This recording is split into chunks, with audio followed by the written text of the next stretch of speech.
Hey everyone, welcome to this Quick Start Basics class, core number 5, which is Present Daily.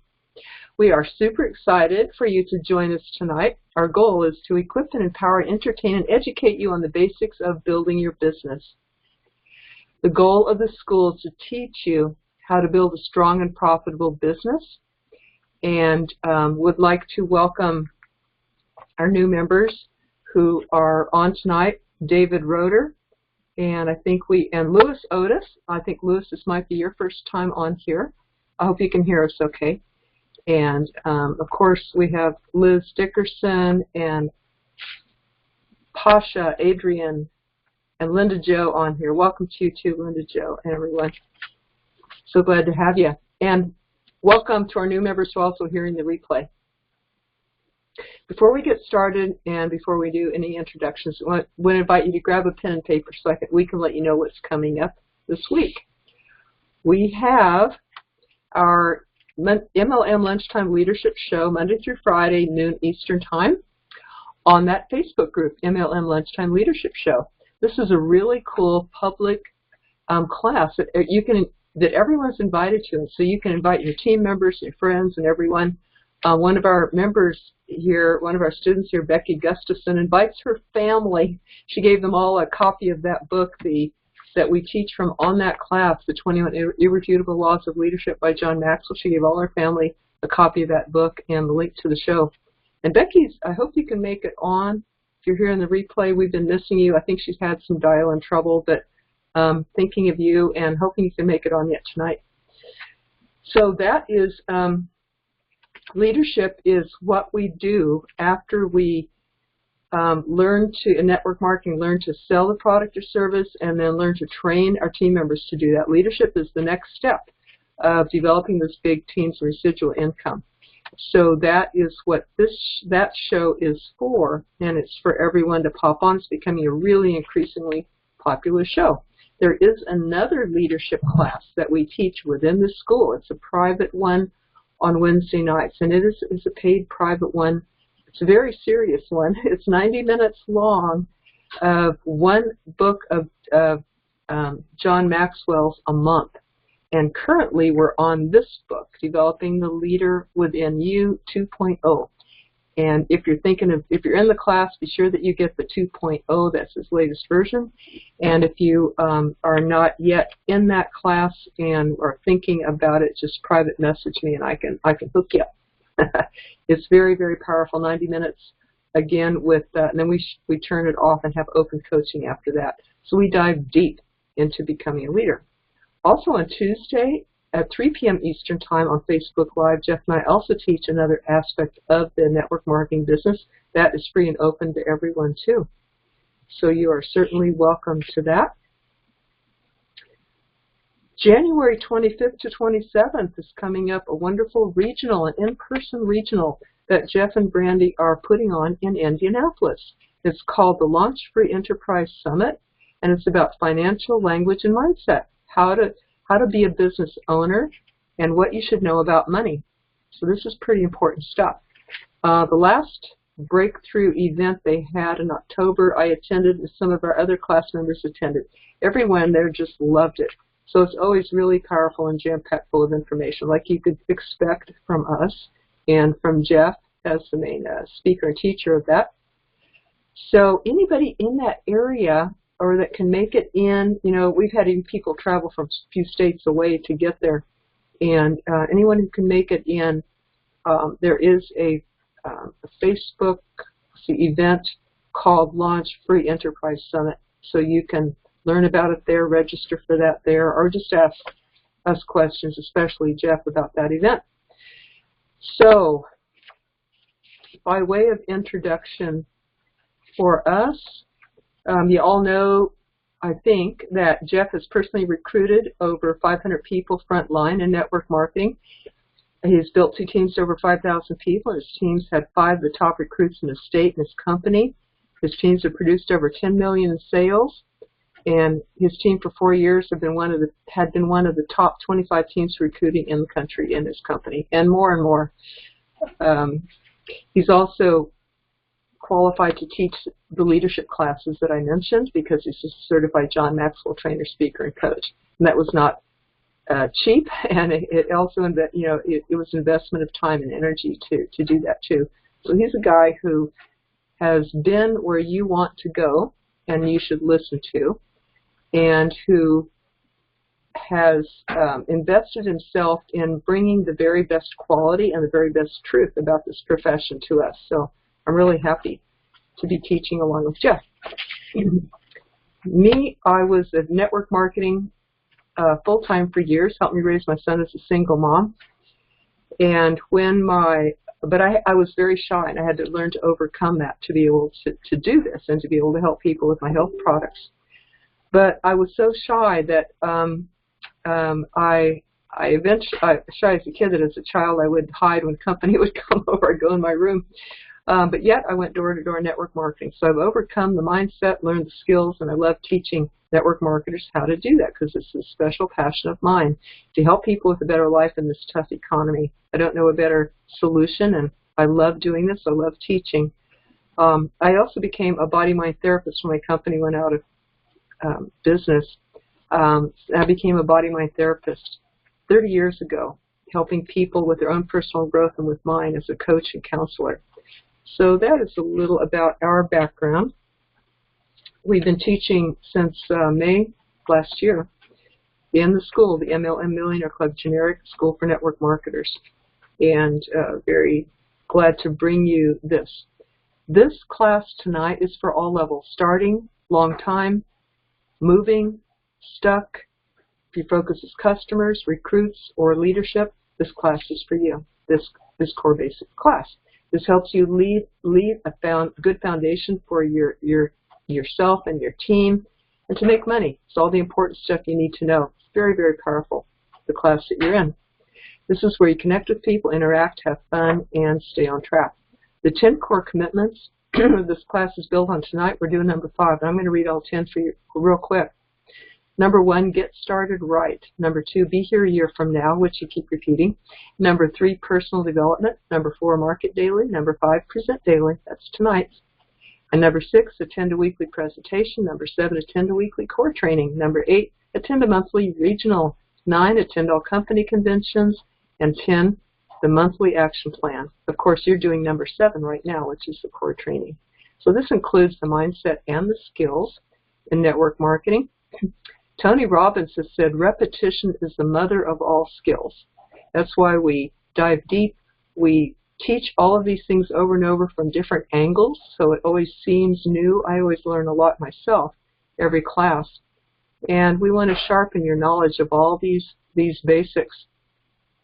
Keep track of the ones you attend, because when you have attended all 10 of those 10 core basics, which we cover one a week, when you've covered all 10, either by in-person, by live here, or by replay, let me know. Just message me on Facebook, because we have a certificate for you that you've completed all 10 of those classes. And we have 4 levels of that. So each time you complete 10, just let me know. Jim Bailey just completed his 10. And we've had a few other people who've completed their 10 first round in the past. Nobody's done their second level certificate yet, so maybe one of you listening will be the first. So I will now turn it over to Jeff, and we will learn about the present daily, but this core. All right, guys, can you hear me? Okay, so first of all, welcome everybody who's new on here, and you know, it's a new year, so this is where a lot of people get down and start getting serious again.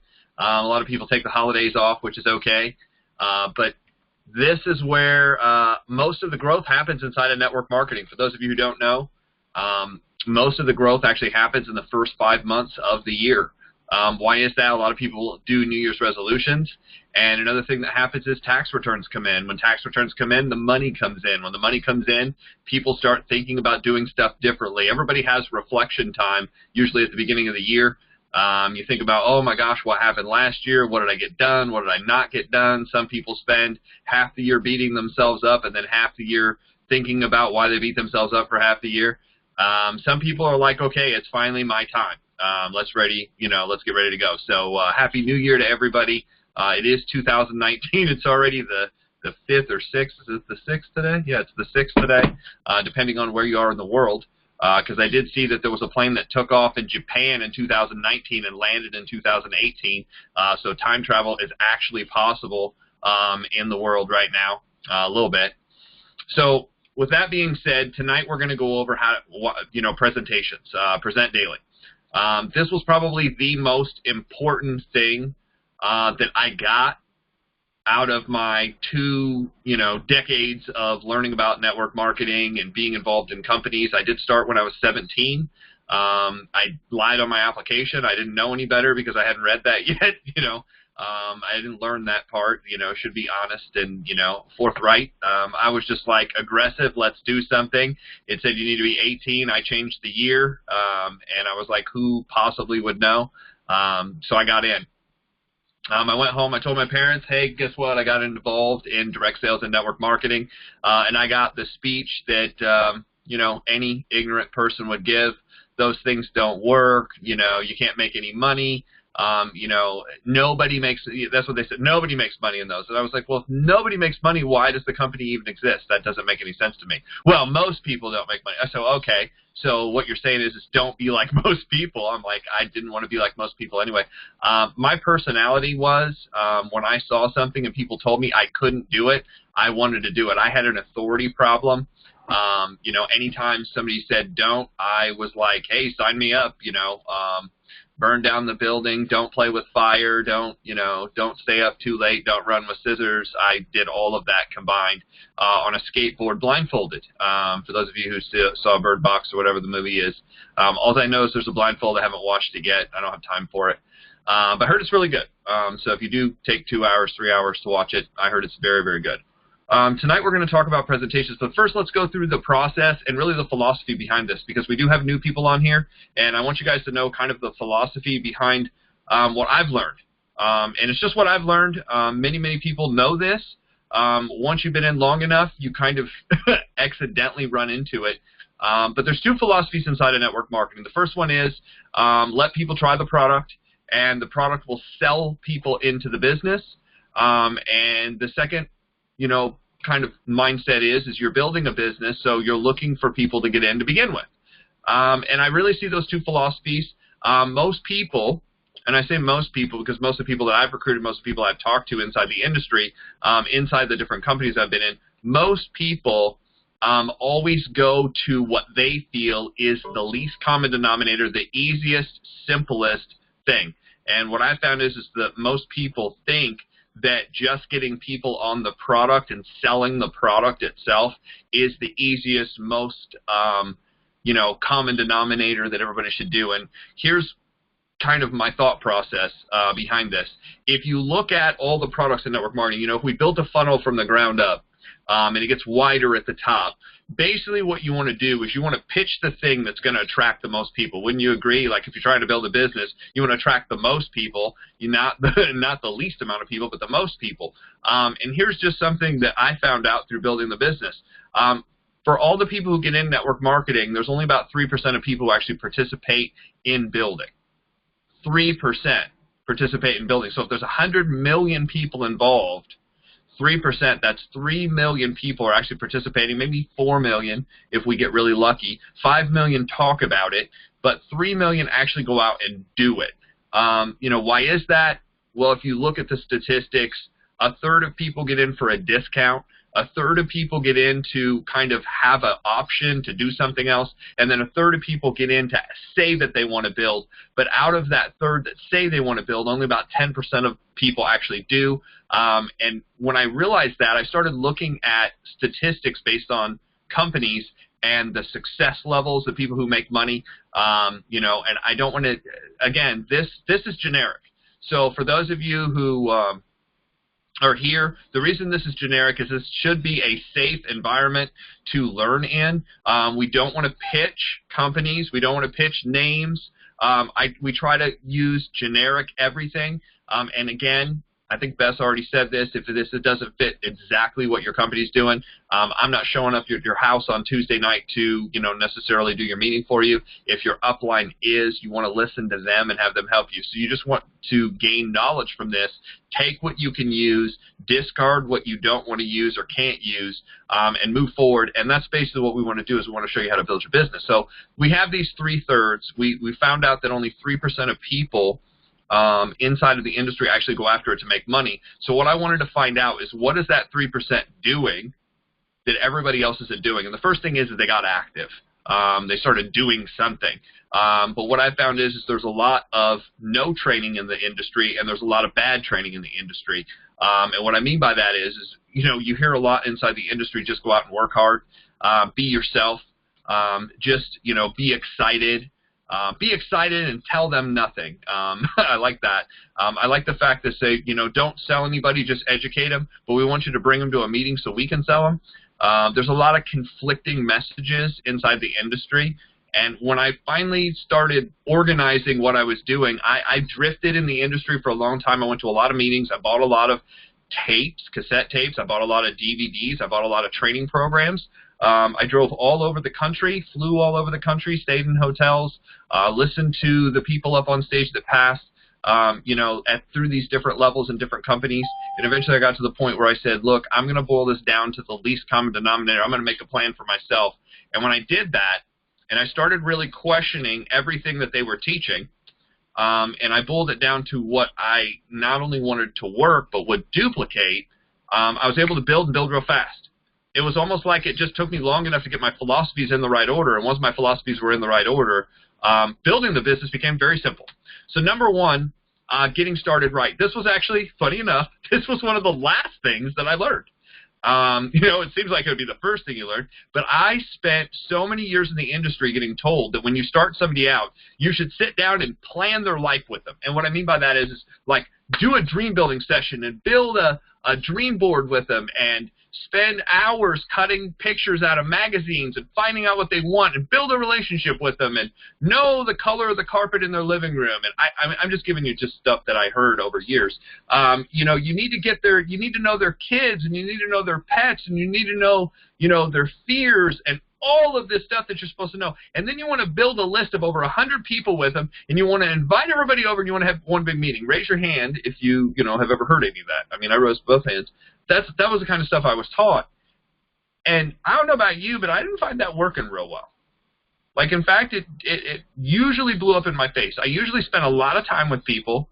I didn't get to know some people. I had dinner at people's houses. I got chased by some chickens one time trying to go over to somebody's house to do this. They almost lit their house on fire. They burnt the popcorn, and then they set it on the counter, and it lit something else on fire as we were kind of going into the other room doing something. So we, had to go outside and get chased by the chickens again. It was weird. A lot of weird situations. And eventually, I built a business long enough, and I was able to recruit all these different people. And you would think that if you recruit all these different people, you'd finally figure this out. I didn't figure this out until I sat down with a mentor of mine, one of the guys who had made $1 million in 5 different companies in 13 years. So basically about every 24 months, this gentleman had moved to a different company and rebuilt $1 million income. And I was like, that is very cool. And we were talking one late night, and I was like, man, he said something like, we were just talking. I was like, I'm trying to figure this out. I said, I've got some of it down. I know what I'm doing in these different areas, but I'm missing like key things. I'm able to get people in, but I'm not able to get them started. And he's like, he just stopped what he was doing. He's like, what did you just say? And he's like, how many people have you recruited in this company, in the company we're in? I'm like, I don't know. It's like 76, 78 people. He's like, you've recruited that many people already? I'm like, yeah, I have a problem actually getting people started because I'm sitting them down and I'm doing the dream board and I'm doing this and I'm doing that. And he just stopped me and he's like, are you trying to marry these people? And I'm like, what do you mean? He's like, well, that's what it sounds like to me. He says, it sounds like you're meeting them for the first time and you're literally trying to like marry them, have kids with them, build a house with them. He's like, Jeff, that's too much too fast. He's like, just why not go on a date? He's like, you know, you're trying to sell him a seminar ticket. You're trying to sell him a convention ticket. He's like, that's too much. He's like, people don't want to get married the first day. He's like, that sounds good on stage. The leaders tell you, oh, yeah, you want to find this. He's like, nobody does that. He's like, here's all you want to do. He goes, sales is a transfer of belief. You know that, right? I'm like, yeah. He's like, sales is a transfer of belief. He goes, who believes more, the person who's in the business or the person who's not in the business? I'm like, well, definitely the person in the business believes more than the person who's not in yet. And he's like, what about somebody who's made money? Somebody who's made money has more belief than somebody who hasn't made money. I said, well, that's true, too. He goes, so you've made money at doing this? I'm like, yeah. He goes, so you have more belief. You've made money at doing this. You should be the one helping the new person present. But let's just make a list of 10 people that they know, the 10 easiest people to get in front of. And he goes, your only goal in those first 10 is help them recruit one person. I was like, well, that's simple. He's like, yeah. He goes, in fact, we started talking about different methods, and this is something that I gave him. I said, well, how do you do that? He goes, well, just have them, like, make a list on a piece of paper. He's like, just 1 through 10.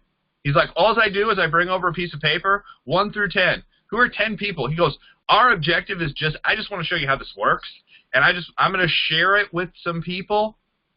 And his objective was, I just want to find one person for you. That's what I'm going to help you do. That's simple and easy. He goes, we can do that in 1 day. We can do that in 1 week. What would you rather do? Would you rather do it today, or would you rather do it over the course of this week? I mean, he'd give them those. He always gave, this was really cool, he always gave 2 choices. And the reason he always gave 2 choices is he goes, if you always give people 2 choices and they choose, then they always feel like they're in control and they don't feel like you're pushing them. I was like, that's genius. He's like, thanks, that's what I do. And he goes, now, I'll encourage them to do it today, because what's a better time to do it than today? I was like, oh, that's true. He goes, so what we'll do is we'll run through, and he goes, I just pitched. I said, wait a minute, you're pitching the business over the phone? He's like, yeah. He's like, that's why Alexander Graham Bell created the phone, Jeff. I mean, the time it takes to drive over to their house or drive to meet them at Starbucks or he's like, that takes time and traffic and everything. I can tell them what we're doing over the phone. That's the reason we created the phone. I said, but I thought we were supposed to show them the products and this, that, and the other thing. And this is when he gave me this. And I kind of already had figured this out. He goes, where's the funnel the biggest? The funnel's the biggest when it comes to opportunity. More people, watch this, more people, wouldn't you agree, more people are looking for money and opportunity than they are looking for a specific product. I'm like, yeah. He goes, so the greatest common denominator, maybe 80% of people are looking for more money.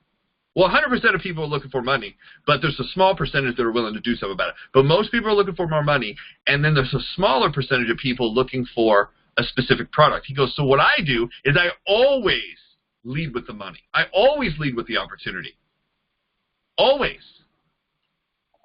I said, okay, well, you've got a pretty good track record. 5 companies, $1 million in 5 companies. I'm like, yeah, that's a pretty good track record. The company that I was in at that time with this gentleman, he had made it to basically $80,000+ a month in 13 months.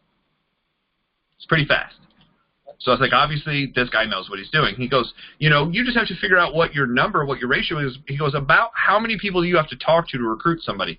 And I said, well, in the beginning, it's really easy because it's some people that I know. I said, so 1 out of 4, 1 out of 5? He goes, oh, my God, your ratio is like almost as good or almost better than mine. Now, whether he was saying that to kind of pat me on the back or he was saying it, the guy was like ridiculously honest to almost like to a negative point. Sometimes he was too honest. So I don't think that was what it was about. He's like, that's really good. I said, eventually that gets worse because then we start talking to people we don't know as well, so you got to go through more people. He goes, exactly. He goes, but if you can get, he's like, if you can get somebody in, you should be able to get them started. He gave me a really funny analogy, but, I mean, a great way to say it without the way he said it, because, you know, we don't want to offend anybody here. I knew him way too well. But if you've rode a bicycle once, does it make sense you're probably going to be able to ride the bike again? Of course. And that's kind of what he said. He goes, if I can teach you how to ride a bike once, you're going to be able to learn how to ride a bike twice. You know, even if it's a different bike. I'm like, yeah, that's true. So that's what he taught me how to do, is get a list of 10. And basically then I started using my contact and I started using text message.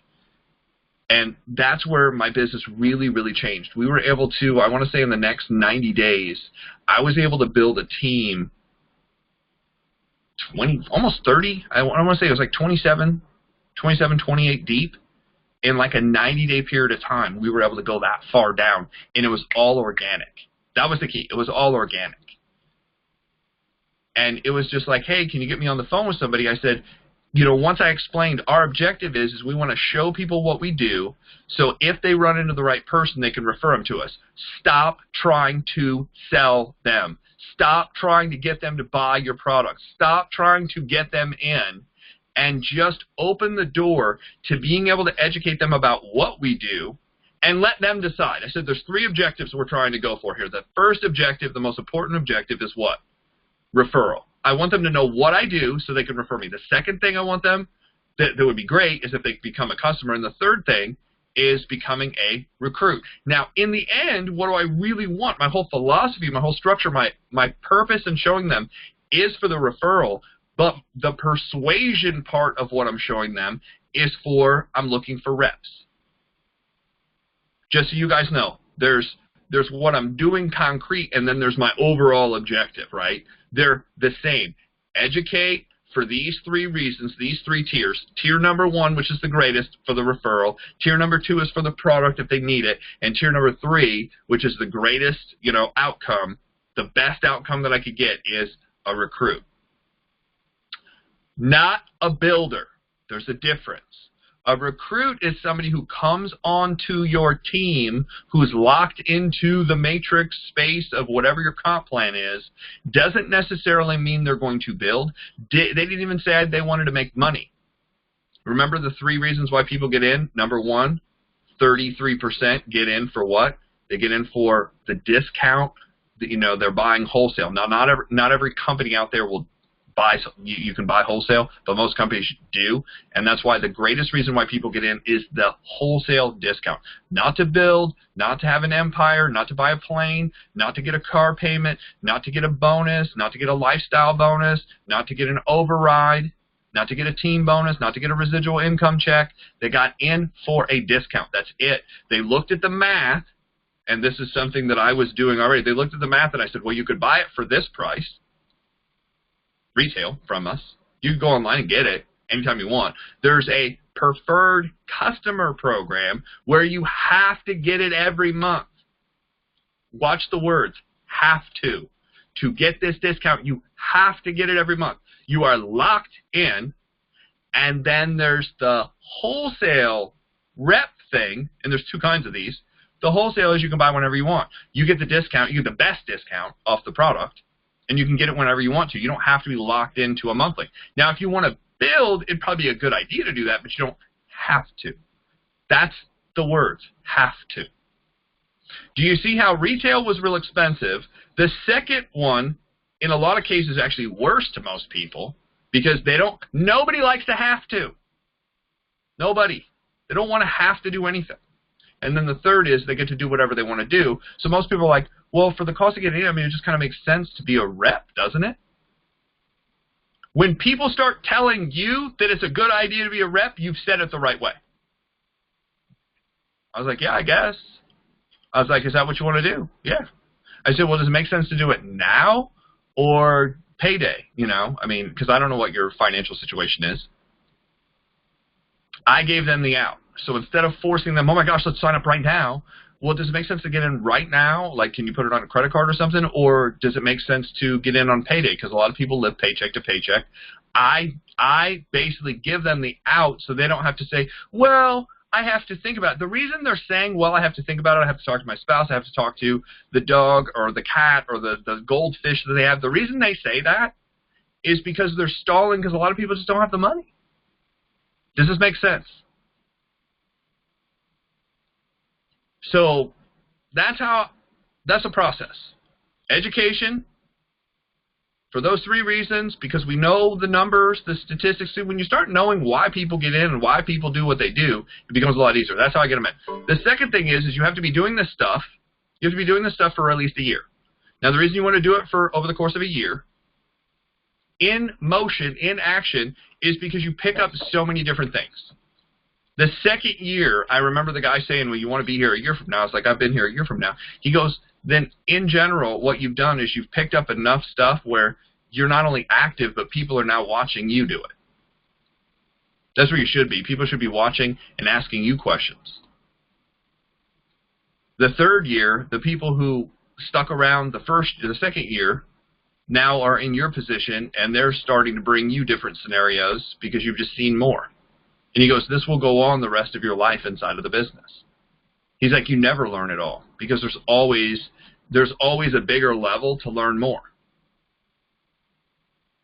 I was on a call with kind of a group of people that I was kind of privileged to be on, and the gentleman had been in the industry 20 years with one company and built an organization. They had close to 100 people who were earning six figures on their team, and they were just kind of going through, and he's like, I have an issue now.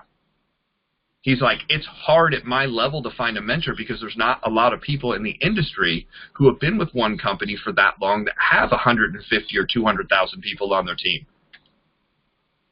He's like, it's harder to find somebody to go get coached by. So, second thing is you got to be around. Got to be in long enough to figure it out to make it work. Now, here's the thing. If we started, and I say we, everybody here, if we all started a new sport, let's say none of us play golf, and some of you here might play golf, but if all of us went to play golf, what would be the training system that we should use to learn how to play golf?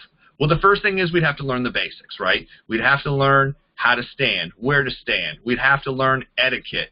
There's all these, like golf overall, where you swing the club and you hit the ball. I mean, wouldn't that be cool training? Hey, just swing the club and hit the ball, and then track the number, and let's see how you do. How awful would we all look? I mean, does anybody play golf or has tried to play golf?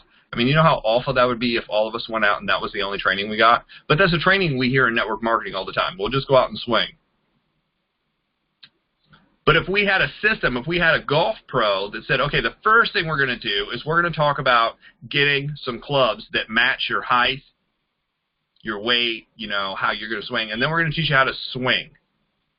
We're not going to talk about the course at all. We're going to just talk about hitting that ball consistently and straight. Wouldn't that be good? You know, and from there, we're going to talk about the different kinds of shots. We're going to talk about the drive. We're going to talk about, you know, the chip shot, the wedge. We're going to talk about sand shots. We're going to all that, and then there's a whole nother training on putting. I mean, it would take a year, right? It would take a year for those of us to get good enough to be out on a regular basis, but we should probably spend a lot of time where? A lot of time probably at the driving range, and a lot of time probably listening to the golf coach. But over the course of a year, we get it. So that's kind of the idea behind Be Here a year from now. It's going to compound over time. The third thing is personal development. You want to be in personal development consistently. Reading. That's why Leadership University is kind of like, I was like, that's probably the most important thing that I've helped put together, because that's what actually changed me enough to get me in a position where any of this other stuff worked. The more you work on you, the easier all of the skills become. You can know the skills inside and out, backwards and forwards in different languages, but if you have a bunch of stuff internally that you're still trying to figure out, if you're offending most people that you're talking to, if you're going against human nature, if you're going against people's skills and people liking you, then it doesn't matter how well you know these 10 things, it's not going to work the same. As somebody, I mean, I think it's always funny that somebody will come in and they don't know the 10 core and they don't really know how it works, but they develop themselves. Their people skills are so good, and I've seen this so many times. Their people skills are so good, and they're so likable. And they have certain mannerisms, not necessarily just manners, but they have certain mannerisms where they're just able to attract people. They have no idea how they move up the comp plan. They're like, oh, yeah, I'm like halfway up the comp plan. I was like, how did you do that? They're like, I don't even know. In fact, I don't even know where I'm at in the comp plan. I just got a car bonus, though. I wanted to, like, throw rocks at those people when they came to the meeting. I mean, I was just like, I was so mad. I'd watch them walk across stage. I was like, how did that happen? I was like, they had to have known somebody before. And I sat down, I've interviewed them, I've taken them out, been at the bar with them, you know, bought them a drink, bought them a third drink, fourth drink. They told me everything, and I was like, they really didn't know. They just were, it was just they were so likable. So if you're not that person, personal development, here's the thing, personal development will work on all the things that you're not good at and help you figure all those things out that you might not know you're not even good at. Because there was a bunch of stuff that I wasn't really good at that I didn't even know I wasn't good at. Because my friends should have taken me aside and been like, you're really not that good at this. This is a problem. Now, some of them they did. My parents consistently told me things that I wasn't good at. They just didn't give me any of the personal development books to help me out. They were just like, you shouldn't do that anymore. Well, that's great, but thanks for the tip. Is there any instruction from there? Yeah, don't do it. Okay. There's consequences if you do that. Great. Some help here, some path. Give me a Tony Robbins book, something. Nothing. That leads us to core 4, which is market daily. You want to learn how to properly. It's saying the right things in the right order. That's basically what I can say. Saying the right things in the right order at the right time. If you can say the right things in the right order at the right time, and that's a skill that anybody can develop, anybody can learn, then you'll consistently be able to market daily, whether that be Facebook or Instagram or LinkedIn or the 3-foot rule or people you know or people you don't know. Once you learn how to do this consistently, it will become like, I mean, like 2 plus 2 is 4, 4 plus 4 is 8, 8 plus 8 is 16. You'll be able to rattle it off that fast. Now, why are we able to rattle off, 1 plus 1 and 2 plus 2 and, 4 plus 4? Why are we able to rattle that off? Because it was repetition. We learned it over and over and over and over and over again, and it's so simple. The same thing can be true with contacting and inviting. That leads us to the 5th thing we're going to talk about here in a minute. The 6th thing is attend a weekly business briefing, open house, meeting. Everybody calls it something different, but it's basically where they show the opportunity meeting. Attend a weekly opportunity meeting. Now, even if you can't physically get to one, you want to get to one online. And the reason you want to get to one online is so that way you can hear it over and over and over again, a lot of times from a different person. Watch the videos. If you don't have a, most companies do, but if you don't have one, watch somebody different every single week. And here's what I would suggest. Take notes. Take notes on their presentation. Take notes on how they start. What do they say in the beginning? How do they warm people up? How do they connect with people? Sometimes it's that first 2 minutes that means more than everything they say the entire time. The last few minutes is important. Where do they transition from saying, hey, this is who we are and this is what we do, to if you want to participate, if you want to get involved? So that's the open house. You always want to be there. You always want to be consistent. You want to show up early. You want to show up with a good attitude. Then there's the training. That's the next one. That's 8 or 7. The training is basically what we're doing here. The 10 core. You want to go through a 10 core every single week, so that way this stuff gets ingrained. You want to be able to spit it out like 2 plus 2, 4 plus 4, 8 plus 8. Here's the 10 core. You want to be able to say, oh, there's these 10 things. Because think about this. If you're training somebody else, if you want to bring somebody else on your team and you want them to do what you do, and you want them to know what you know, do you know it? Because if you don't know it, how are you transferring it? You can say, well, hey, show up. But here's the thing. I want to know it. I want to know it so well I could teach it, but I want to say, look, it'd be better for us both to go on because you're going to hear something I don't, and then we can talk about it. That's more of a team rather than a dictator. This is not a dictatorship. It's a team event. That's why we build teams we build organizations. So that's 7. 8. 8 is a regional. Now, here's the definition of a regional. A regional is 1 day. It's usually either in the morning and afternoon, or it's in the afternoon and evening. Now, I've been taught how to run these events for years, and basically, I'm not going to go into all the details, but I was taught to run them in the evening. And the reason I was taught to run them in the evening is you do not want to take up people's one Saturday. If you're competing against people's 1 day off, they will eventually, watch this, spouses will eventually get at each other's throats and say, you told your daughter, your son, that you were going to be at their Little League game, but now you're at this dumb meeting every week or once a month. Why are you doing that? And, you know, people are standing on stage saying that this is a family business. And think about it, all Little League games, all basketball games, all soccer practices, all cheerleading, it's all during the morning and during the day for 80–90% of all kids' events. You say you're a family business, but then you schedule your business meeting over the top of everybody's family stuff. That's not good. I was taught to schedule it in the evening. After 5 o'clock is when your regional events should be. Why? Because if you go to a play, when is a play or a concert? Have you ever heard of Elton John performing at 8 in the morning? Never. Have you ever heard of any rock concert starting at 8:30, 9 o'clock in the morning? Never. Never.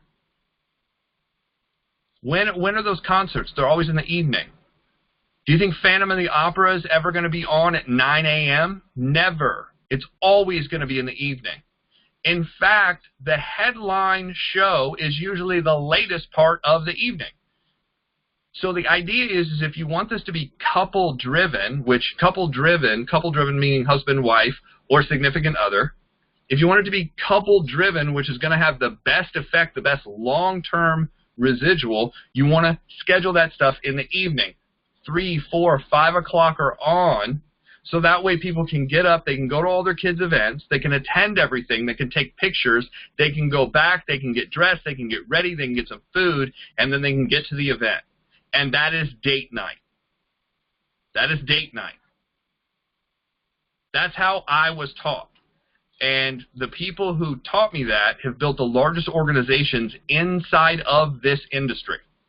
And the people who taught me that are still in the industry after 20-some years, still doing these events, where every other company that I know of is dismantled and off to other things, and the leaders are everywhere else. So when people are like, well, how do you know that that's the right way to do it? I'm looking at the success of it. But always show up, always be on time, always, you know, show up with the right attitude. There's just a couple things you got to do. Show up to take notes. Show up to take the information down like they're never going to have that event again. Bring as many people as you can. Convention. A convention is more than one day. You know, like we're going to do a convention coming up in January. It's going to be Friday. It's going to be Saturday. It's going to be Sunday. That's a convention. It's more than one day. It's nationwide. You know, we've literally had people come in from all over the nation. Bess is coming from, what, 12, 13 hours, something like that, 12, 13 hours. We've had Michigan, Louisville, Tennessee. I mean, we had like 6 or 8 different, Wisconsin, Chicago. We've had a bunch of people show up to these, and that was the first one, you know, 6 or 7 different places. As we grow, it'll get bigger and bigger, more and more places. But that's a convention, Friday, Saturday, Sunday. You know, your company is going to put those on. Some companies do 1, some companies do 2. I just say go to them. Go to them. Again, be there early, be there on time. Do what you're supposed to do. Take notes, dress right. Leave all of the garbage at the, you know, outside of the car, and just focus on where you're at. Learn as much as you can. Take it back. Build again. The last thing is the MAP, the Massive Action Plan. Once a month, you want to sit down, make a massive action plan, see if you're on track. That's what I always, we used it, something called Council Upline. Once a month, I would meet with somebody who's at 6 figures or above, and we would sit down and we would go over these 10 things and say, where are you at with getting people started? How many people did you get in? If you got nobody in, we went to the next thing. Okay, you're still here. We went to the next thing. How's your personal development? What are you reading? What are you listening to? We went to the next thing. How is your contacts? How are you marketing daily? If you're not getting anybody started, are you talking to anybody? If you're not talking to anybody, that's where we start. What do we need to work on? What do you not get in between talking to people? And then we just rolled through how many open houses did you go to? Eventually, if I found that people weren't attending anything and just wanted to sit down and talk, I just limited my time until it was very hard to get a hold of me. Why? Because it is a business. And if we were in real estate, that's what would happen. If we were in financial services, that's what would happen. If I was in real estate, not showing up to the office, not selling deals, not doing anything, but demanding the manager's time, the manager would eventually say, look, I have this much time for you. Until you show me you're doing something, there's nothing for us to talk about.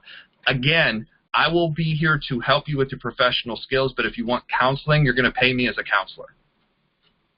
The average counselor in America, I think, charges about $150 an hour. You know, when it becomes, watch this, when it costs you money and it's painful enough, I found that that's when people change. People have to get to that threshold. So that's really the first part. I want to jump into the second part, but I'm going to turn this back over to Bess for a couple minutes to get her insights, thoughts on this 10 core, and then we'll move to Present Daily.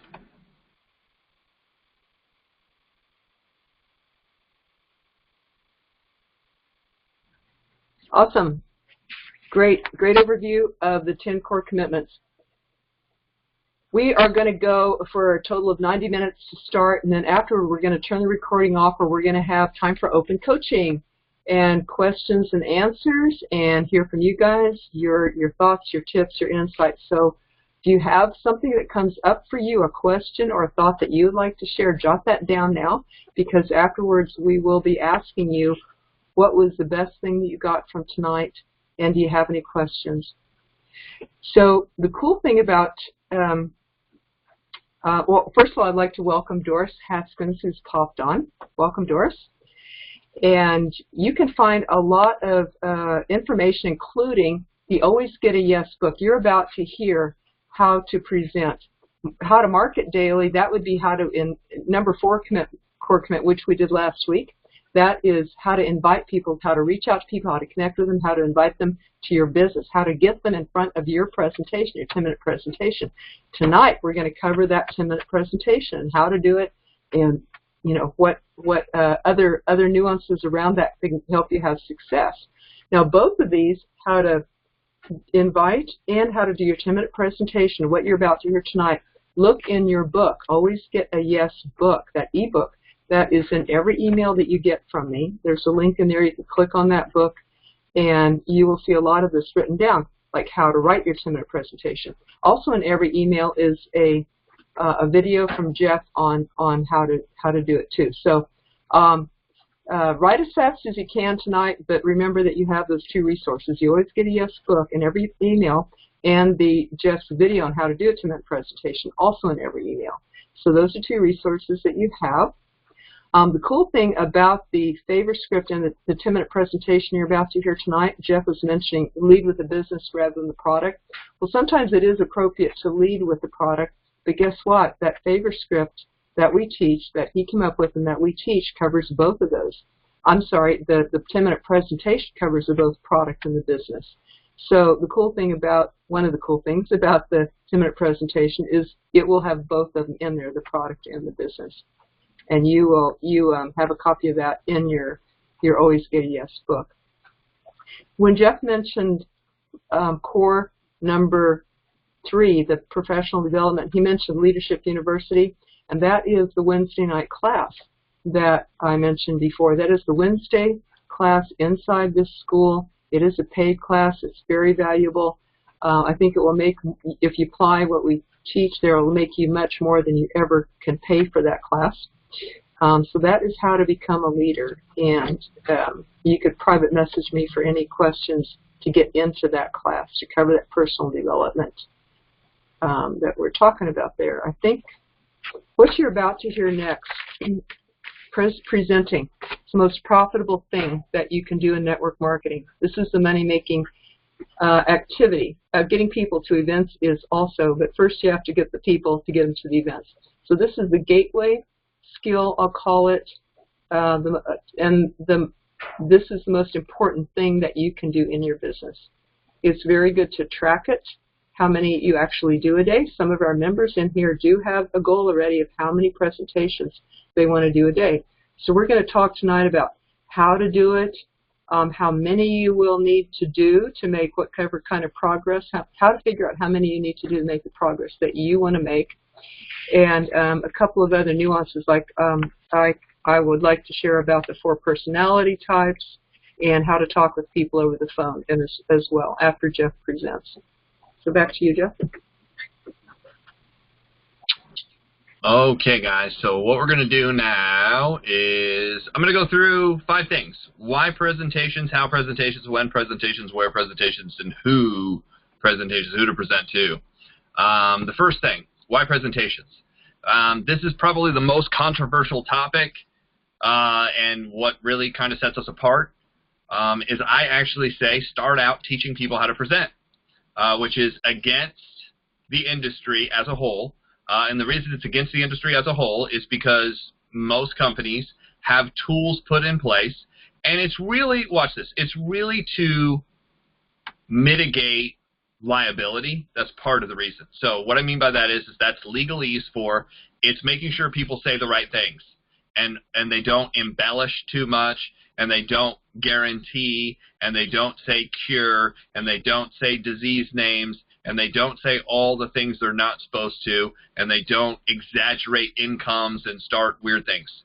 But what I also say is you know, we're able to duplicate a lot of things. We're able to duplicate patent attorneys, and we're able to duplicate neurosurgeons, and we're able to duplicate, you know, pediatric neurologists.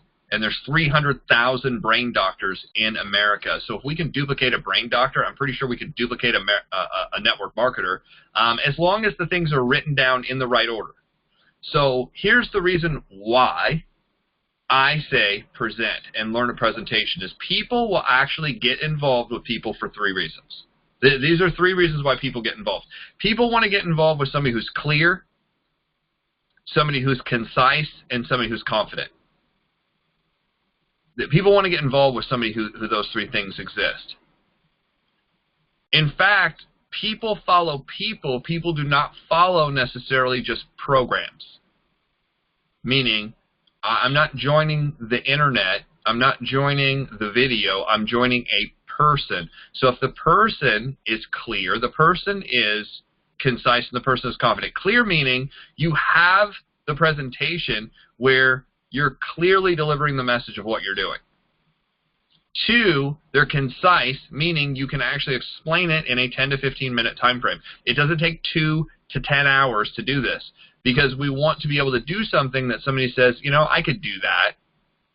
I have the time to do that, and I wouldn't mind doing that to my friends, family, and neighbors. And if people can't say that about how you did something, it doesn't work. So the third thing is confidence. Every time you go through the presentation, not only will you get more confident, but you'll get asked more questions, and as you understand those questions, you will get better at what you're doing, and the confidence raises. Now, in the beginning, it'd be great to go with somebody who already knows the presentation, who's building the presentation. If you don't know the presentation, you're going to have to learn the presentation. Everybody can learn a presentation. Everybody. It would be silly to say people, well, not everybody in network marketing can learn a presentation. I do not believe everybody in network marketing can sell, but I do believe everybody can do a presentation. Because a presentation is 5 things: the company, the need in the marketplace, the product itself or service, the compensation, very briefly broken down, and then the timing and the talent. The company, 6 things. The company started at this year. The company is located here. The company was put together because. The story of the company. Stories sell and facts tell. So it'd be really good to get the story of the company. How did the company begin? I know the story behind several companies in the industry, and they're really cool. They're really great to know. The story behind Mary Kay is amazing. You know, Mary Kay Ash, you know, went through this horrible situation, said never again.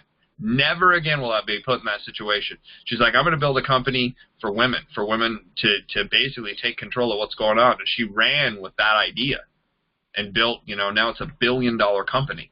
She's passed away, but $1 billion company. Her house was for sale. It was very pink, but it's very cool. Very cool. $5 million, I think is what it costs. The story. The next is the need in the marketplace. You know, half of the industry is health and wellness. So, I mean, that one's obvious. I've got a background, you know, in naturopathic. I'm a naturopathic doctor, classical naturopathic doctor. So what that means is I see everything that the body, the basic philosophy is once you remove all the toxins and garbage out of the way, the body will naturally put itself back together the way it should. You just have to give it what it needs and what it's supposed to have and remove all the garbage out of the way. So we see things very, very simply. You know that there's 5 areas to natural health: hydration, nutrition, exercise, sleep, and emotional. If you fix the first 4 and it's still not getting fixed, it's an emotional something or other that needs off, that you need to fix. Most of us, you know, hydration-wise, are not drinking enough. Most of us, when it comes to nutrition, nobody's eating right. Everybody's like, I'm eating right. Well, there's 90 essential nutrients, minerals, vitamins, and essential fatty acids. Let me ask you a question. How in the world do you know if you're eating all 90? I don't care what's in your food. It was said, you know, well, my food's organic. My food was grown by Bob down the street. Well, this was actually a study done by the Department of Agriculture in the 40s that said about 80% of the soil has already been depleted of all the minerals. That was in the 40s. So if you're eating organic, where are the minerals? How did they put the minerals back in the ground? Because you can only assimilate minerals from plants. So if it's not plant-based, you're probably not assimilating it. You're probably not gaining it. So you're not eating right. So that's why it's so great that our industry has these supplements. And supplementation is necessary. You can go do tests now to find out what you're deficient in. And there's muscle testing. There's, you know, biological testing. There's DNA testing. All kinds of testing out there that you can get to find out specifically what you need, rather than just randomly taking a bunch of stuff. But nobody's eating right. Do you think people are exercising and, you know, doing that right? Probably not. They said that something like 63 or 64% of America is overweight, and overweight is a certain number, and then over 30% of America is obese. Over 30% of kids under the age of 13 are obese. That's a problem. That's a problem. That's the highest number yet. So that means by the time what most people were having problems with in their 40s and 50s, now people are going to have in their 20s and 30s. The medical industry is going up. Good thing to invest in. Pharmaceuticals, you know, that problem. Do you think people sleep right now? Most people complain about sleeping, not sleeping, you know, with sugar diets and caffeine diets and processed food diets and, you know, stress of just life. People aren't sleeping. And then there's the emotional. So if you think about that, that's the classic stuff, right? Now, I just went through that. That was a presentation. That was a presentation in natural health. That's kind of my background. So with 50% of the industry being that, it's really easy. Now, you don't have to go into all the detail I just went into, but a half a dozen things. People are overweight. People are like, yeah. Do you know anybody who's overweight? That'd be a good question. Do you know anybody who's overweight? And we're like, yeah, you're looking at them. You know, don't point at anybody. That's a bad thing. Be like, that person's overweight, especially when you're at somebody's house. Don't point at them. But, you know, do you know anybody who's obese? Do you know anybody who's dealing with these issues? That's half of the industry could talk about that. Then you have the skincare industry. People want to look better. That's true. Have you seen any commercials on TV? You know, and there's different companies out there that have different products. Find the need. What is the need? Talk about the need. Half a dozen things, statistics, you know, who's famous that's talking about it. Pretty simple. The products themselves. Here's the product line we have. You know, I sat down with somebody who's from our school recently, this last week, and we were actually talking, actually it was this weekend, we were talking about what his product line was. He goes, well, the company has like 1,000 products. I said, what's the number one selling? He's like, oh, without a doubt, this is the number one selling. I was like, good, that's the one you're going to talk about. What is it? Why do people need it? What's the pricing? What's the difference if you try to buy all that in the store? He goes, you couldn't buy it all in the store. It costs you too much. I was like, do you think that'd be a good thing to explain to people? He's like, yeah. I was like, so that's pretty simple, right? He's like, yeah. He goes, but this is the part that trips me up. It's the fourth thing that trips me up, the compensation. I said, what are the different ways you can actually purchase the products or get involved in the company? He goes, well, there's retail. I'm like, yeah. I said, how do I do retail? He said, well, you just go online and buy. I was like, okay, do you have a website? He's like, yeah, I can give you my website. You can buy retail. I said, what's the second way you can buy? Well, we have a preferred customer program. I was like, cool, how much does that cost? He's like, it's free. He's like, you just sign up to get stuff every month. I said, so that you have to get stuff every month to get that. He's like, yeah, and if you do over a certain amount, you get free shipping. I'm like, that's the second way. So if you're a rep, you can make money retail, the difference between wholesale and retail. If you're a rep, we have a preferred customer program, and based on what they buy, you get a certain number back, right? He's like, yeah. I said, what's another way? He's like, well, they can become a rep. I said, great. How many income streams are there in your company? He's like, I don't know, like 8, 10. I was like, well, figure out the number and say there's 8 ways to get paid if you become a rep in this company. I said, congratulations, you just explained the comp plan. He's like, that's it? I'm like, yeah. I'm like, if they're interested in making money, what question would they ask at that point? Well, how do I make? I said, we have people making $500 a month. We have people making $500 a week, and we have people making $500 a day. He's like, Jeff, we have people in my company who make $1 million a year. I'm like, yeah, but that's not relatable. He's like, oh, I never thought about that. I said, if you're going around telling, hey, we have millionaires in our company, that's like saying, hey, I have green Martians at my house. You want to come see them? He's like, nobody wants to come see them because nobody believes you. But $500 a month, that's a car payment to a lot of people. $500 a week, that would make most people's house payment in America. $500 a day would replace most people's income. You don't, guys, we don't have to, we talk too much about the elite top 0.0001% of people who have a Ferrari, and that's not relatable. That's not what most people want. Talk about what people want. People want to make their car payment. People want to replace their income. People want to bring a spouse home from work. People want to send their kids to private schools. People want to pay off their debt. That's what people want. All this other stuff that they flash us on stage in network marketing, yeah, it's cool to network marketers, but to the average person, before they're in, before they're bought in, before they're married, they don't care. So this is the why. The last thing is the talent and the timing. The talent and the timing. How do you go about presenting? The phone is the easiest. I text somebody and say, hey, you know, if I was talking to David, hey, Jeff Gamble, what's going on? I would text him. I would probably use high tech to get to high touch. I'd probably text him or Facebook message him. Since I don't have his physical number, I'd probably Facebook message him, hey, Dave, Jeff Gamble, what's going on? He'd say, not much. I said, what are you doing this evening? He's like, nothing. I'm like, did you watch any of the football games? Because I don't know him. I don't know if he watches football. And he might say, no, I didn't even watch him. I said, great. You know, are you free for about 10 minutes? Reason being is I need a favor. I want to share something with you that I started working on outside of my normal job, my normal career. So if you ever run into the right person out in wherever he's at, you know, if you're out west, out east, I look at the states people are in, and I was like, oh my gosh, we're actually expanding out into Oklahoma, or we're expanding into Oregon, or we're expanding into Washington State, or we're expanding into Connecticut. And could you do me a huge favor? I'd love to be able to share with you what I'm doing. So if you happen to ever run into somebody, you could refer them to me. Most people are like, yeah, sure, what do you do? Most people are like, cool, yeah, what do you do? I said, well, it's too much to type. What's the best number to reach at? We get the number exchange. I get on the phone. I might small talk for a minute if Dave and I don't know each other really well. And then I was like, okay, cool. Well, you know, like I said, like I texted you before, I just want to share with you what I'm working on. And then I go right into it. I said, well, you know, a friend of mine shared this with me, the story of the company. Here's the, you know, need in the marketplace. Here's the products. Here's this. Here's this. And then here's how I end. I said, well, you know, now that you know what I do, thanks a lot for listening. You know, basically now that you know what I do, like I said in the beginning, you'd be able to refer me. Do you know of anybody that this would be a good fit for? And the second question I have is, do you have any interest beyond that? Oh, you do have an interest beyond that. Well, what interests you more, the product or like making money? Are you looking for something outside of what you're doing right now?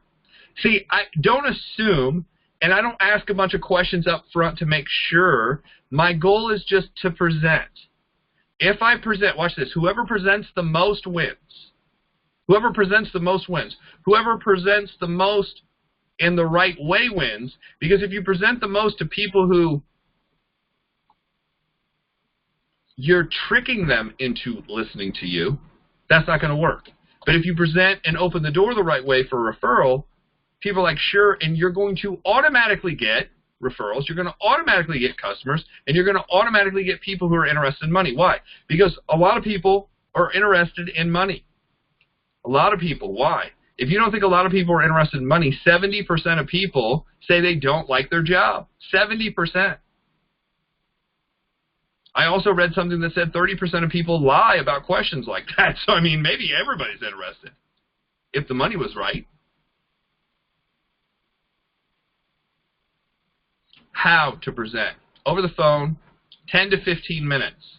If I'm sitting with somebody, my rule of thumb on presenting is if I can't show you everything, I show you nothing.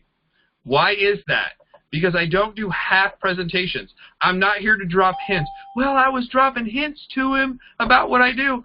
Why would you do that? The objective is to let them know what you do so they can refer you. I can't refer you on hints. This isn't like Clue Master. I'm not, this isn't Alex Trebek trying to do, a game show. You want a referral, just tell people, be point blank, tell people what it is, what you're doing. That's how. When? There are good times to present and bad times to present, yes? Good times to present. Hey, what are you doing right now? Nothing. Are you doing anything other than sitting watching TV? Nope. That's a good time. Now, if it's 3 in the morning, probably not a good time. My hours usually to present are about 9 a.m. to about 9 at night, unless I know the person, there's some extreme circumstance. 8 o'clock is usually my cutoff for most people that I don't know that well. If I was calling Dave's list, I was like, Dave, is this somebody who really knows you, or is this just somebody like you knew through work? Well, I really don't know him. Okay, we're going to call them tomorrow. Who's the guy you really know? Well, I know Bess. What time zone is Bess in? Well, Bess is in a different time zone. It's 9 o'clock here, but it's 8 o'clock there. Great. Bess is probably a person. Text her, say, hey, are you free for a couple minutes? If she says, yeah, what's up? Say, hey, do me a favor. I just want to tell you about something I'm working on outside of work, so if you run into the right person, you'd be able to refer me. We're actually expanding what we're doing out into Kansas. And I know you're still in Kansas, right? Yeah, I'm still in Kansas. Okay, cool. Can we talk now, or is tomorrow better? It's that people think this is different. It's that easy. And we're going to have some people on here in a minute that will actually share with you. They started using this and how easy it's become to get in front of people. People almost like you're teaching. I had a friend one time when I shared this with him, and I showed him how to use the text message and get in front of people real fast. He's like, I have been doing this for 5 years, and I've gotten more done in this 3 hours sitting with you than I have my career in network marketing. He goes, this is like Jedi mind tricks. I was like, I don't think we can market it like that. That'd be cool. But that's not the purpose of it, but it's just doing things the right order. Here's the thing. I learned outside of network marketing, and I took the stuff from outside of network marketing that I saw that was duplicating, that worked, and I brought it inside of network marketing, and I just merged it with the other stuff that worked. Now, it doesn't just work, it duplicates, but that's how we do it. We present it. Now, if I'm sitting at coffee, I'll present it. When to do it. I'm not going to do it at a birthday party.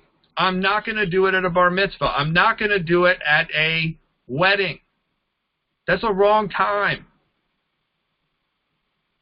You don't pitch life insurance at a funeral. Yes? That's a wrong time. There are certain social etiquettes, but the problem is when you get involved in network marketing, a lot of people lose all sense of normal. They're like, I have to get somebody. And they just get this glazed commission look over their face.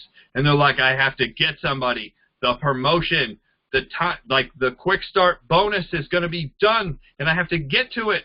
And they start, they're at their kid's play, and they're trying to talk to the person next to them while the other parent's kid is coming on stage to sing, and they're trying to tape. Oh, let me tell you about my business. Wrong time. Crisis situation, the building's on fire. Oh, let me tell you about, let me write it in ash on the side of the wall. No, get out of the building. And I'm being kind of funny and sarcastic, but I'm just trying to prove the point that there are good times and bad times, and you have to recognize when is a good time. I don't present to somebody while they're at work. Why? Because I don't want that to happen to me. I own a business. I don't want people presenting to people while they're at work. That's unprofessional. We do business with people we know, like, and trust.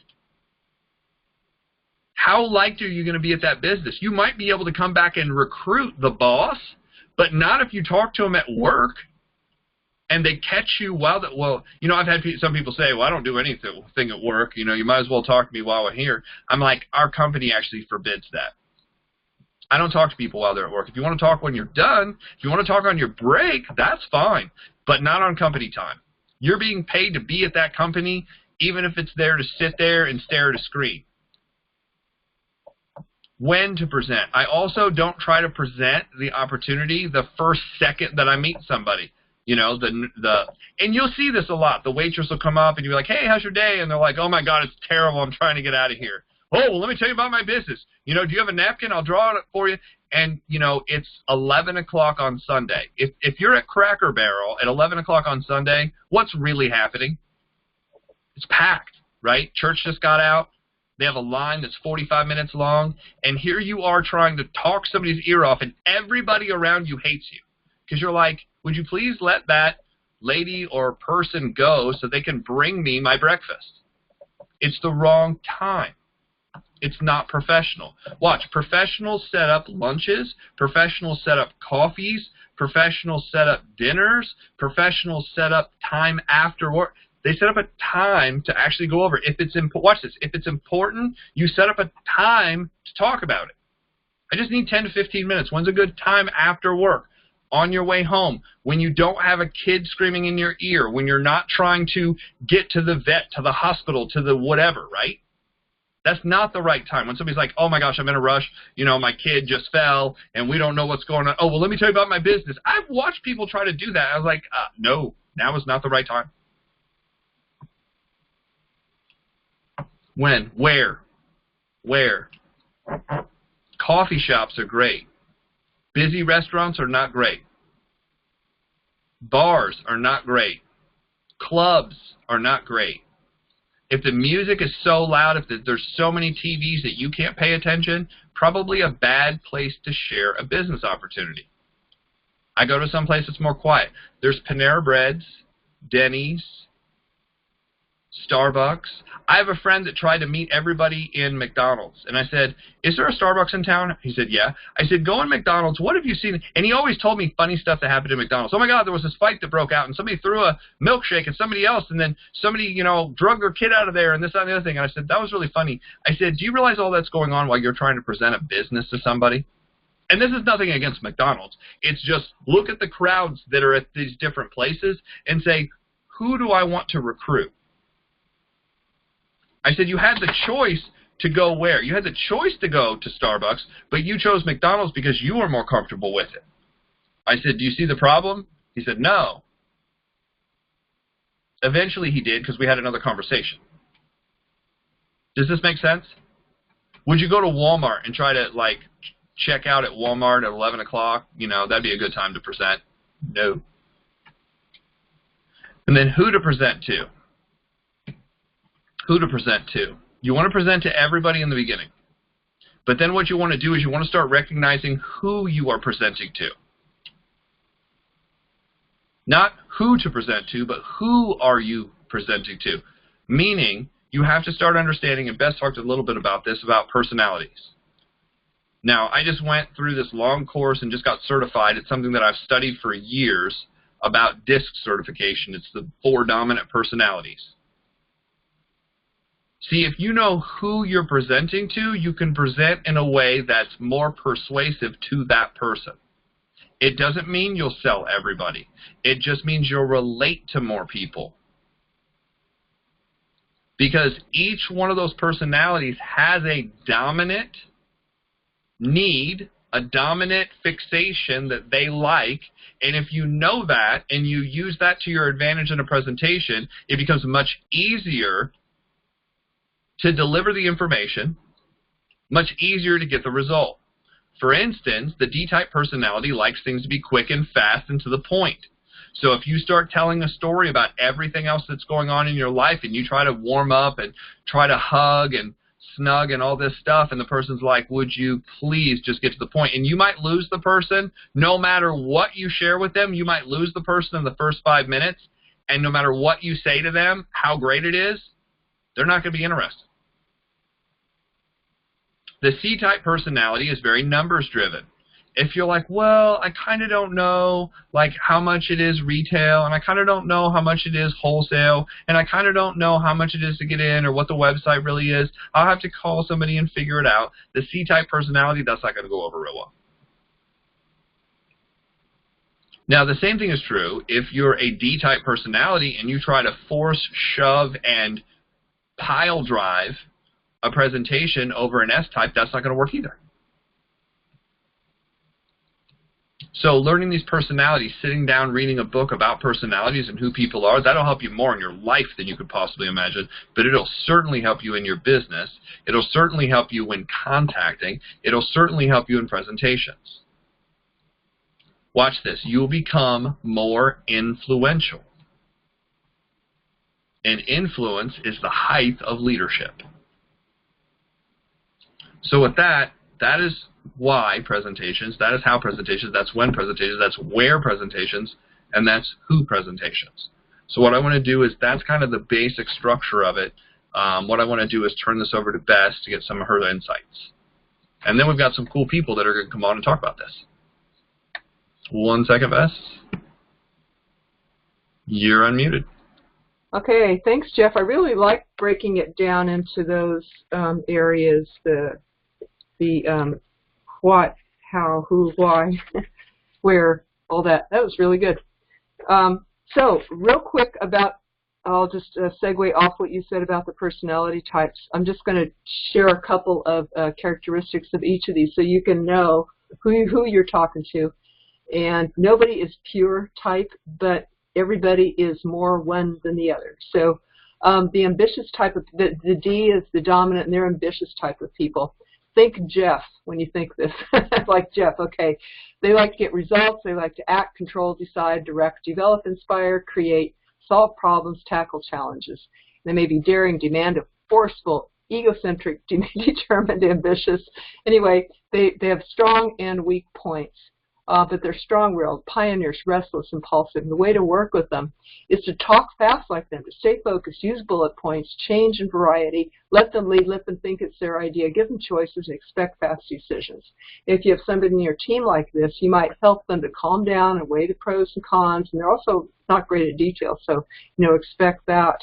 Then there's the the I-type or influential. They're the fun type of people. So they like entertainment and recognition, enthusiasm, and they're emotional and influential and optimistic and expressive. It's possible that that guy that Jeff mentioned just recruited people without really knowing how that they were like this type, because people just follow them and I don't care about the comp plan, let's just do this thing together, So they're outgoing, magnetic, warm, trusting, inspiring, persuasive. And if you have somebody on the way to work with them is to give them recognition, make things fun, colorful, humorous. Tell a joke when you're talking with a prospect or team member, and use entertaining and creative ways and ideas. Simplify details and expect fast decisions. Both the one we just talked about and this one, they think fast, they decide fast. But if you have a team member like this, they may need firmness, deadlines, priorities, and help managing their details too. The S-type or the steady, they're like the secure person. Think about me when you think about that. I'm an S, pretty much an S-type, although I can do all of them. But an S is like predictable, secure, consistent, calm, unemotional, deliberate. And we like to research things when we make a decision. We like to take our time making a decision. And but they are, they're very loyal once you get them on your team. Or customers, they're cooperative, relaxed, diplomatic, sympathetic, they're good listeners, kind of conservative and low-key. And the way to work with them is provide that research that they like, be patient, wait for their slow decision. And a thing that I like to work with S's is when we check back with them and they're trying to decide, if this is for them or not to join. Well, what would it take for you to know if this is for you? I like that question to use with S-type personalities. If they're on your team, remember to give them appreciation and approval. The last is the C, which is the conscientious or the careful type, another word I like to use. They like facts, figures, data, rules. Think of Dr. Spock with this. The fun type, by the way, think of Robin Williams. And with this careful, or the conscientious, the C type, think of Dr. Spock. Is it logical? and they're very analytical, orderly, deliberate, systematic, objective, perfectionist, accurate, cautious, exacting people. But they, they have they could be critical or, skeptical. The way to work with them is give them lots of facts and figures and confirmation, affirmation. Be patient because they are also slow decision makers. And use words with them like, oh, it's logical, it's a fact, research proves. They like that kind of stuff. If you have people on your team like this, they may need help with having tolerance for other people and respect for other people rather than being critical. So that's just a real quick nutshell. Jeff is the expert on the DISC personalities. He's taken the training with John Maxwell, and he's qualified to teach all that. But that's kind of a nutshell. Maybe you see yourself in here. Maybe you see somebody on your team or even your family that this could remind you of or give you a few tips or tools about how to work with them. I want to talk just a minute about doing the presentations themselves.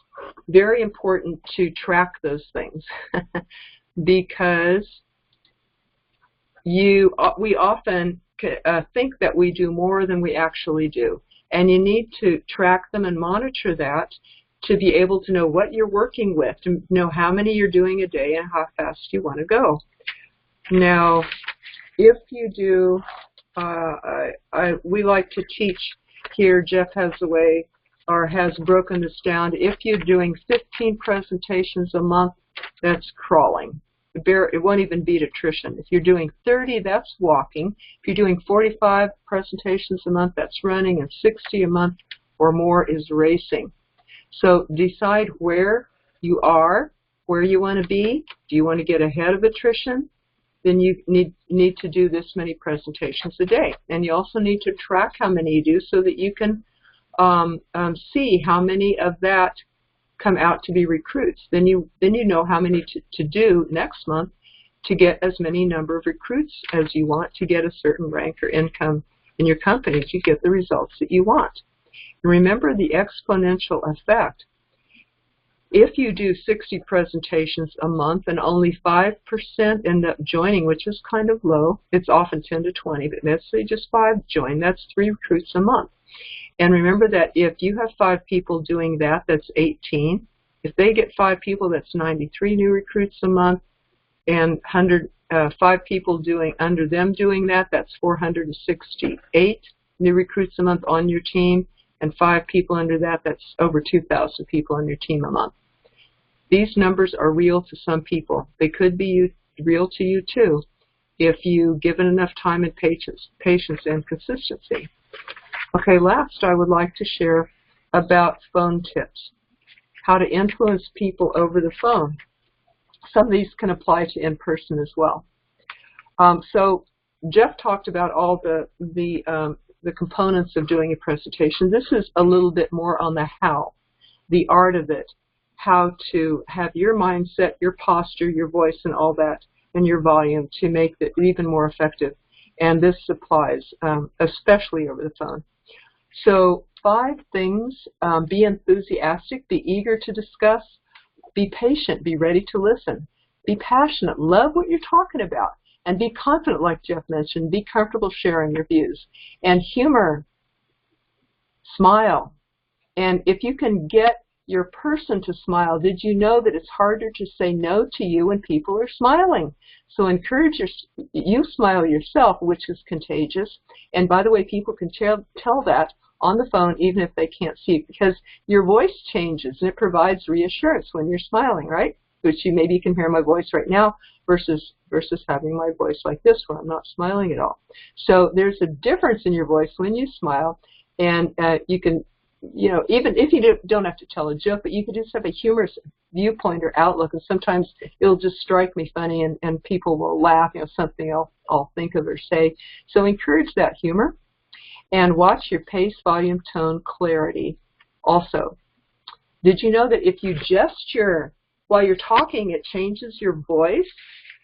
And did you know that language is 55% body language? Even if they can't see that, they can often hear that. So 3 forms of verbal communication that influence. Nonverbal sounds like a laugh, a sigh, or a gasp. Oh, that's wonderful. And your way of talking. Pause and stress on certain words. If you pause, they're going to hear the next thing you say with extra attention, right? Hold your phone at least an inch away from your mouth so it doesn't blow them away. And sit up straight because it will affect your bone, your tone, and your volume. And did you know that if you dress up even though you're on the phone, it increases your confidence? So tips: avoid cliche sales phrases that turn people off. They don't know what the heck you're talking about, or things that they've heard too much, like are you open to an opportunity, or any talk about your company that only you know what a double, diamond, triple, black, rank is, and all that stuff. So use your voice naturally. Be friendly, engaging, but be succinct and concise, like Jeff was mentioning. Don't interrupt people. Do you do that? You can tape yourself and see, kind of test yourself. Do I interrupt people? Do reflective listening. When they say something, say yes, I see, or reflect back to them what they're saying. Make sure there's no noise in your background, if you can, like a dog barking or somebody mowing outside or typing or rustling, or there's no TV going on in your background. Match your pace of your listener and follow this personality type. Remember, the first two were fast and the other two were slow.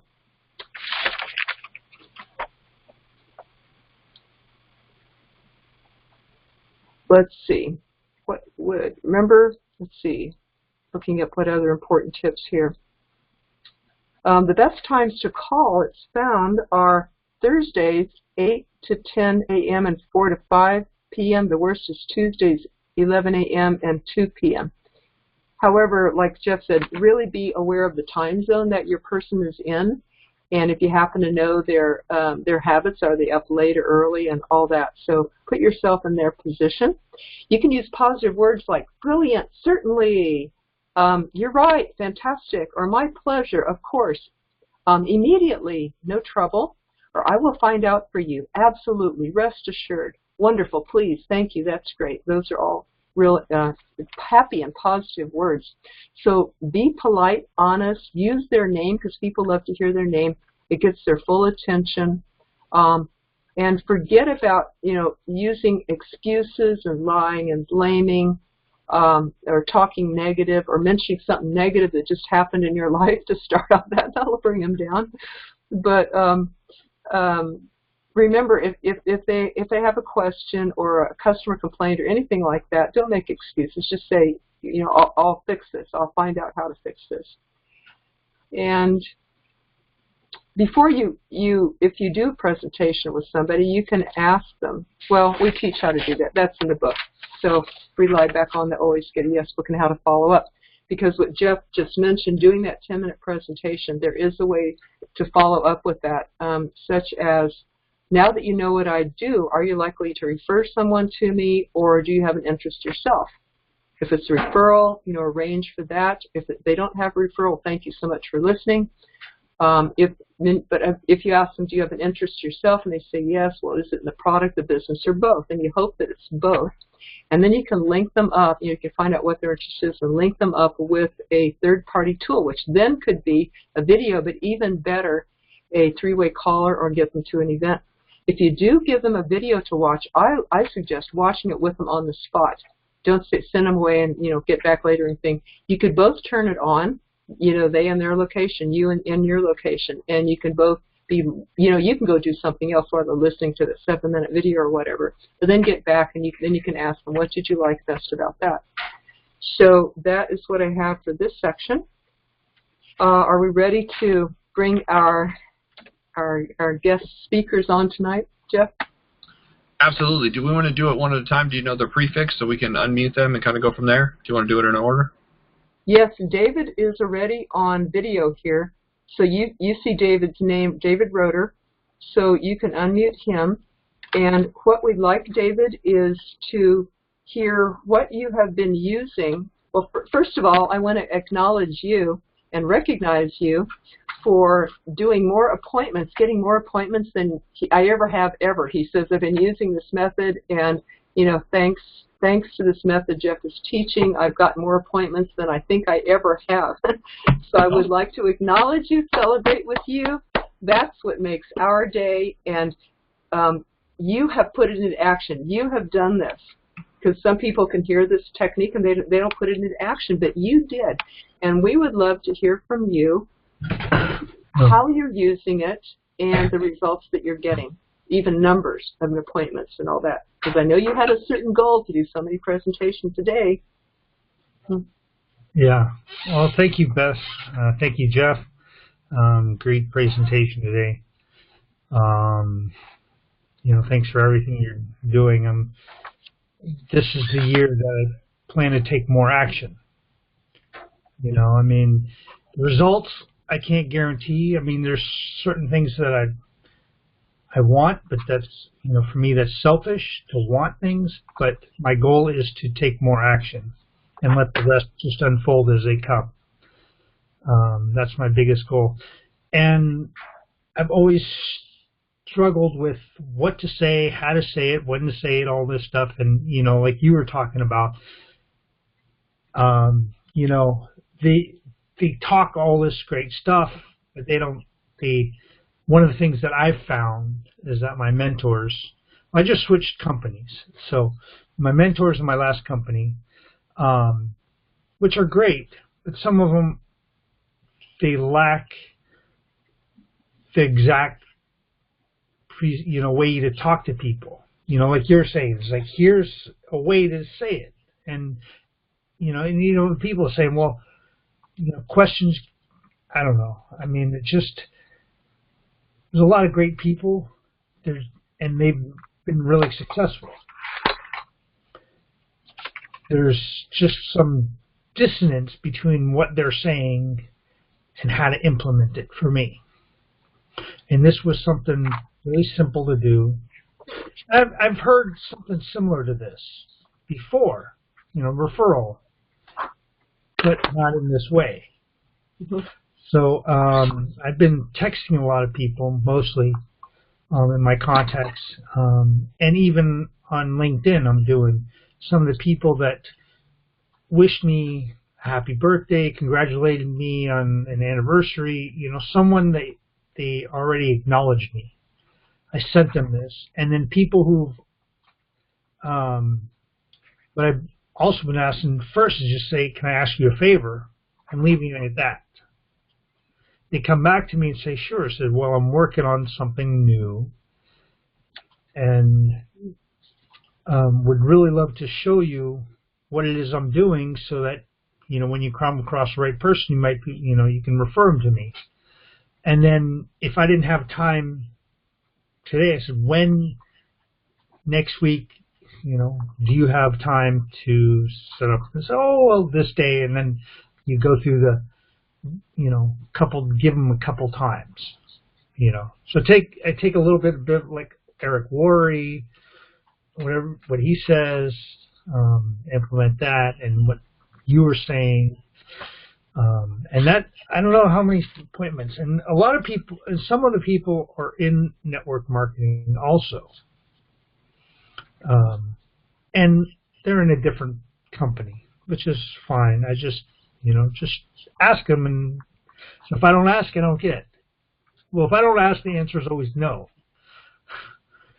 So, I don't even know how many appointments I set, but it was probably, I'd have to go through each day to find which appointments, but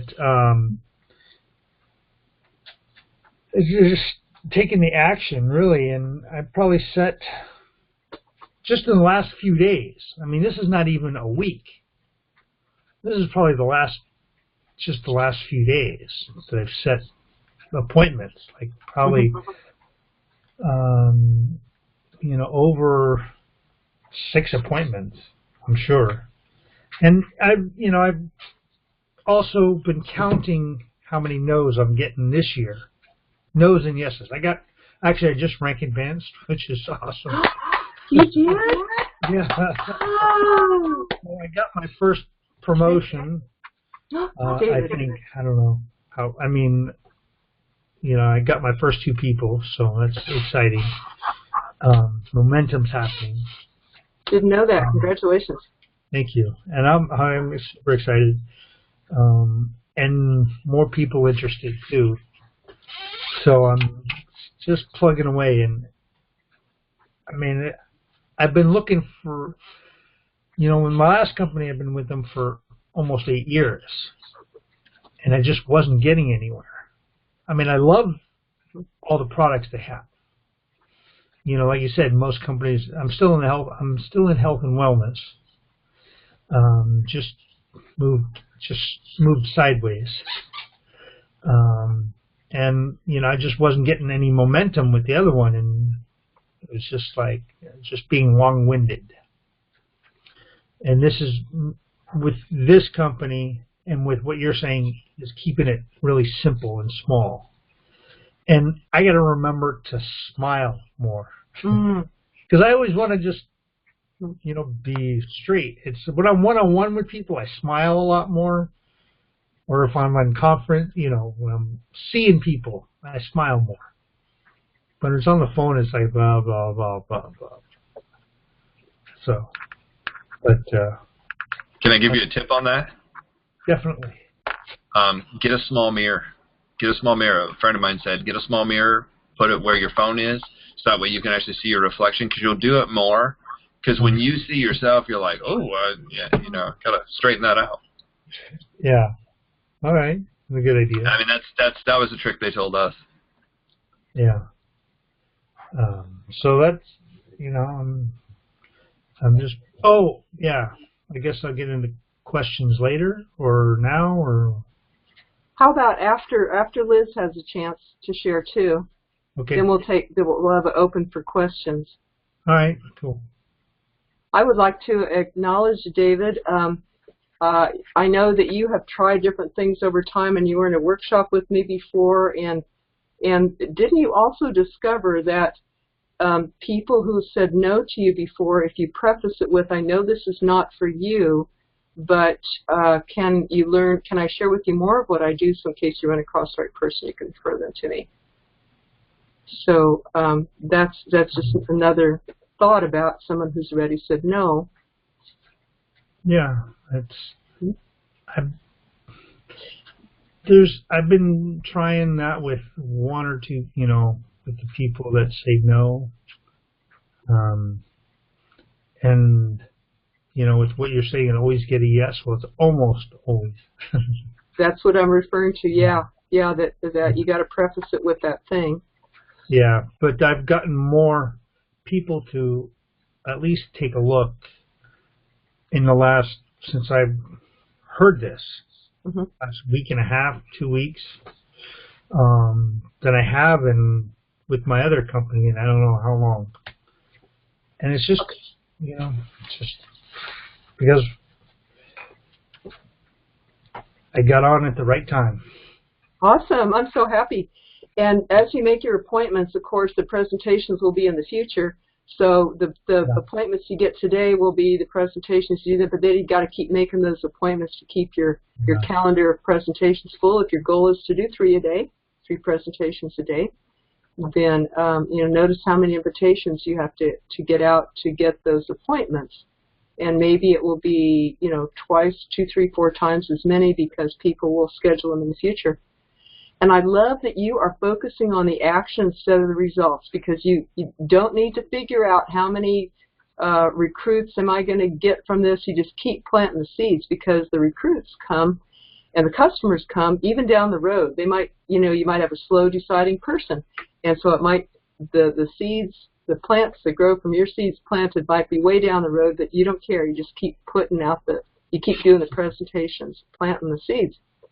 And you're right, this is unique in the profession. It's different than what Eric Roy teaches with the indirect script, where he says, who do you know? And instead of having that pressure, we're saying it's much more gentle and more likely to get a yes. I don't know anybody else using this technique, but I hope that everybody does one day. I hope that everybody learns this, and we're trying to get the message out too. When you're on LinkedIn and you know another professional person, I love that you said, just, hey, can I ask you a favor, and you left it at that. I don't think I've heard it that way or tried it that way. I love that. Yeah. And another idea for LinkedIn, because these mostly professional people on there, is to offer the mutual referral too. Hey, can we, chat some time to learn about what each other does, so that we can give each other, might be able to refer people to each other. So that's somebody you don't know as well, especially. Oh, that's a reason to talk with David, because I might get something out of this too. But the favor script is more for people that you know well, friends and family that you know well.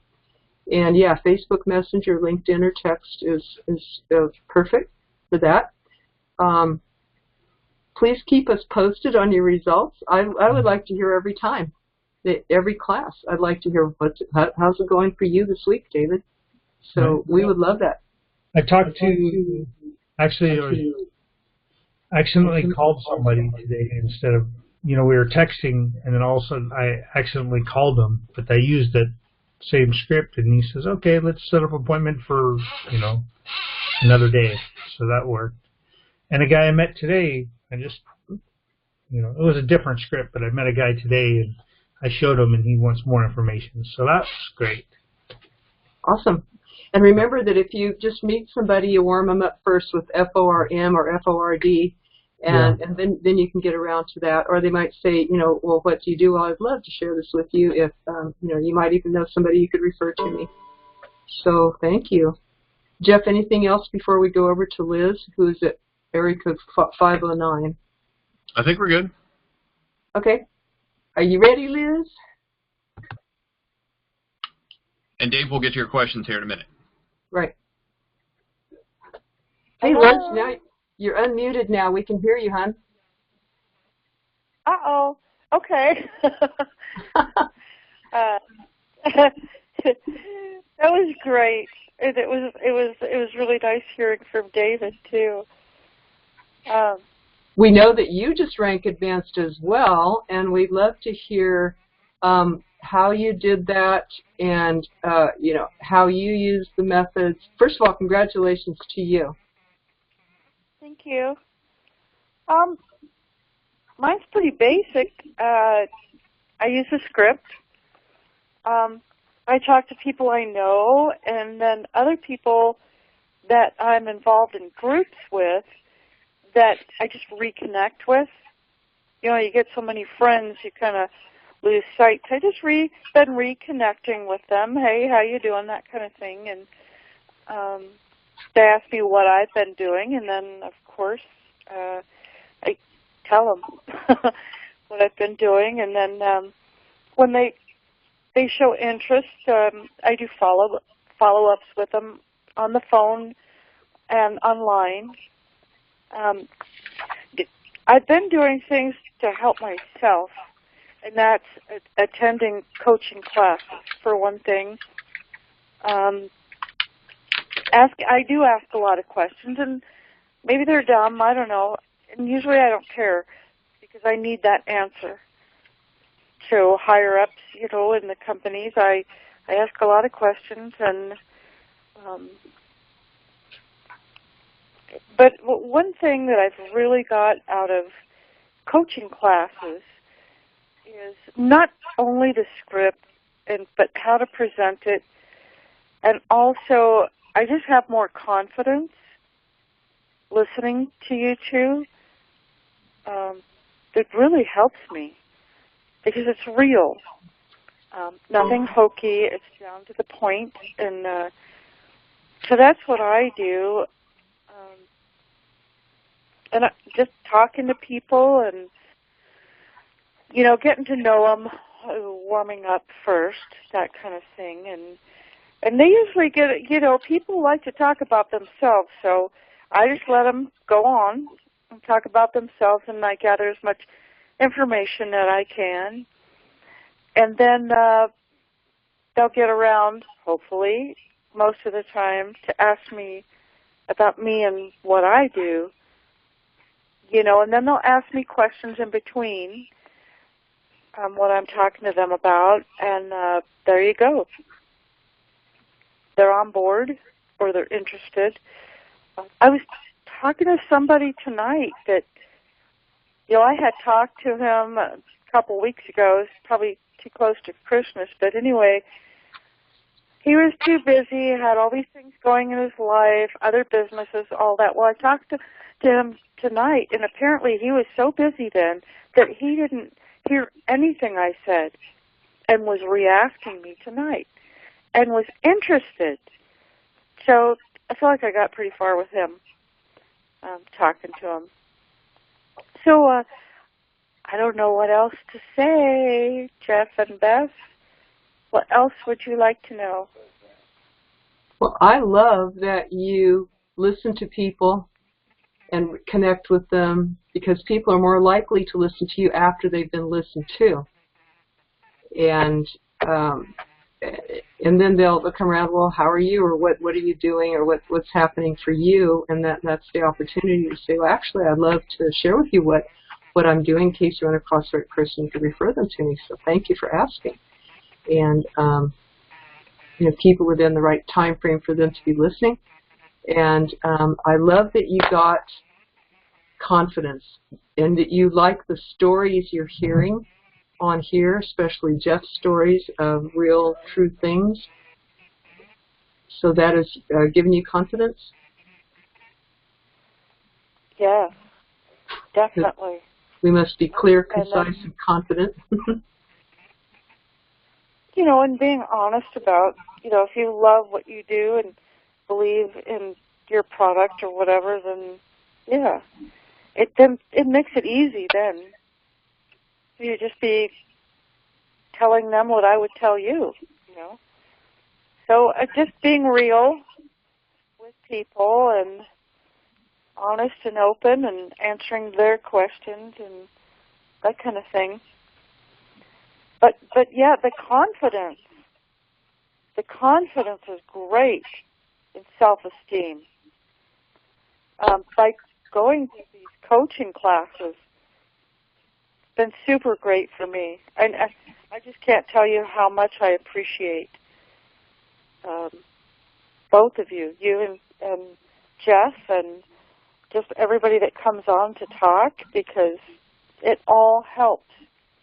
It all does. And you put it into action. You took these techniques and cared about people and connected with them. And we would love you to keep us posted too, and everybody else on here.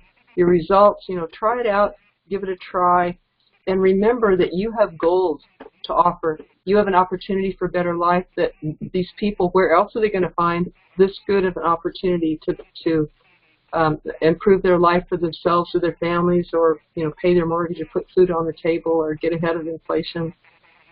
There isn't a better business opportunity than this. This has been called the best business in the world. So don't ever apologize or backpedal or try to get permission to or act like somebody's doing you a huge favor by listening. You're doing them the favor. You get permission, of course, but that you are bringing an opportunity to change their life. And I love what David said, too, about even talk with network marketers, because they could refer somebody to you for the product, right? Or they might say, hey, this looks good to me. I want to know more about it. So everybody can benefit. Jeff, anything to weigh in? No, that's just awesome. I mean, if it's helping you get out there and do something, is the confidence coming, you said, also from the coaching. So, guys, that's kind of the key is, find out what you need. Go get it. Whether that be a book, a CD, a mentor, somebody to talk to. Sometimes we need outside help just to be able to kind of work through some of our blocks. And then we get the right words and, it's like, hey, this works. So congratulations, to both you and David for, going out and physically doing it. Because it's the hardest part. It's easy to sit in all the seminars again and again and again and, pay for the classes and talk to the people. But when it's really out, when you're actually pushing it out into the market, it makes a big difference when you say it in a way that you get positive feedback.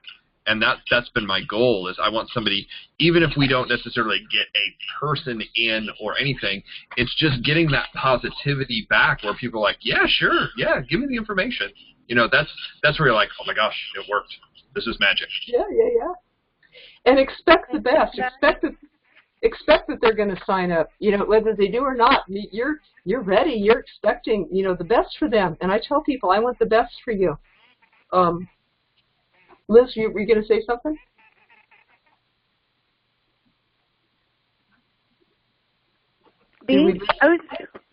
I'm sorry. I was thinking of, I remember you telling me you are giving them a gift. Exactly. You're not, you know, you're offering them this gift and expecting them to accept it. So you bet. It works. Expect them to be really grateful to you, because most will be. And the script, I think I told you before, but I wrote it down as the first time you presented it. I wrote everything down, and then my husband made several copies. They're all over the house. So we have we're going to learn. We're going to memorize this, so it's second nature. Yes, second nature, and no problem. Awesome. You guys are going to use it. You're going to get to traveling and on the road, and you use it wherever you are, and have fun. Yes, I want it to be second nature, so it doesn't look like I'm reading a script. I'm just kind of you'll get it. Sing it out. Say it 100 times. Read it 100 times, then put it down, and you'll be able to say it. Then you got it. That'll just take a few minutes to do. Okay. You can get it. Great advice. I'll do that. Just repetition. That's what happened to me. Well, so, hey, can I ask you a favor? I want to let you know what I do in case you're under cross-right person. You can refer them to me. Is this a good time? See? It just takes a few seconds. It does. I love it. It's great. People are pretty receptive to that. Yep. Thanks for coming on and being brave enough to be a little mini guest speaker here, both you and David. And I also want to acknowledge Adrian, who's taken steps, and Doris, who has, and Jim.